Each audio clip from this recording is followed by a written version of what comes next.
Cuba looks like a dream. Turquoise water, music in the streets, vintage American cars frozen in time. A revolution turned into a brand. Che Guevara on t-shirts.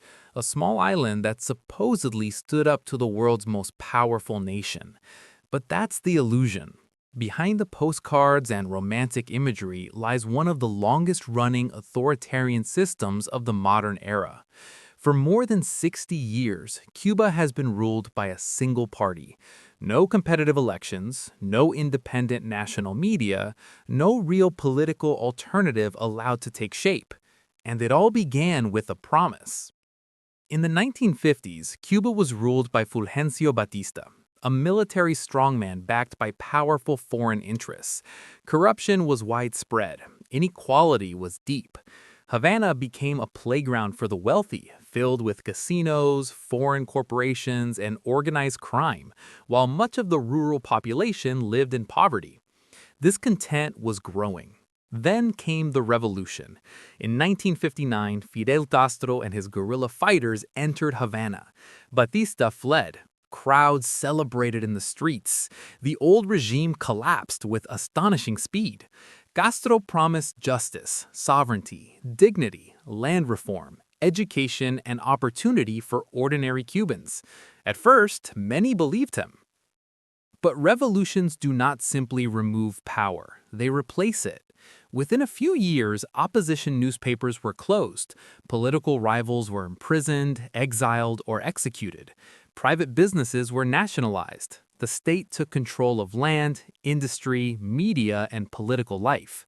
By the mid-1960s, Cuba had formally become a one-party socialist state under the Communist Party. There would be no competing vision for the country's future. To maintain control, the government built a dense internal system of surveillance and discipline.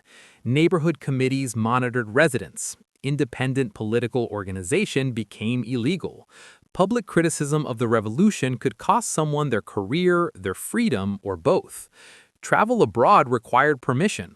Information flowed through state channels. Loyalty was rewarded, dissent was contained. Cuba aligned itself with the Soviet Union, receiving economic and military support in exchange for strategic loyalty. In 1962, the island became the focal point of the Cuban Missile Crisis, bringing the world to the brink of nuclear war. For 13 days, global superpowers negotiated, while Cuba stood at the center of potential annihilation. The crisis ended, but the internal structure of power remained firmly in place. The government invested heavily in universal healthcare and education, achievements it continues to promote internationally. Literacy rates improved, medical training expanded, social services reached even remote areas. But economic centralization also meant limited private enterprise, low wages, chronic shortages, and minimal innovation. The economy became deeply dependent on Soviet subsidies. When the Soviet Union collapsed in 1991, Cuba entered what the government called the special period. Fuel supplies disappeared, food became scarce, electricity blackouts were routine, transportation nearly stopped. Many Cubans faced severe hardship. Average body weight dropped. Survival became the priority.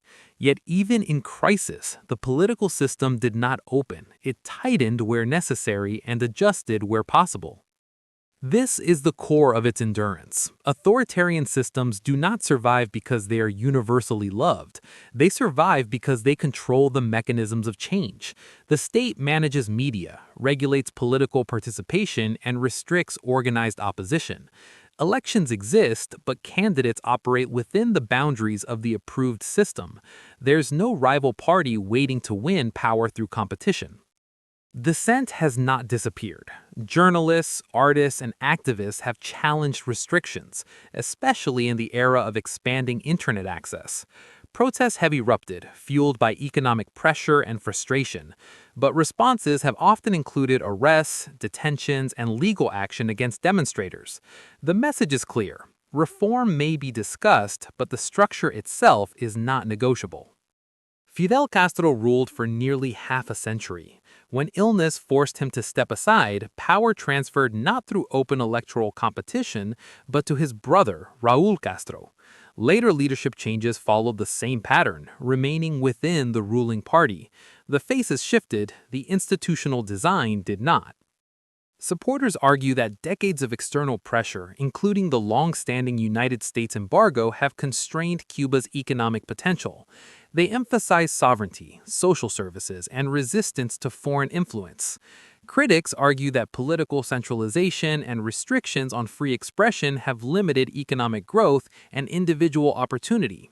Both perspectives exist, but the political reality remains consistent. The same party retains ultimate authority. Today, Cuba allows limited private businesses and has expanded internet access compared to earlier decades. Tourism brings foreign currency. Some economic adjustments have been introduced, yet the fundamental structure persists. One dominant party, no competitive national elections, restricted political pluralism. Cuba's story is not only about ideology, it's about how power is taken, justified, institutionalized, and preserved. A revolution that began as a movement against dictatorship became a system that tolerates no meaningful challenge to itself. And once a revolutionary government secures total control, it rarely relinquishes it voluntarily. That is how the illusion survives, not through beaches or slogans, but through endurance, discipline, and the absence of alternatives.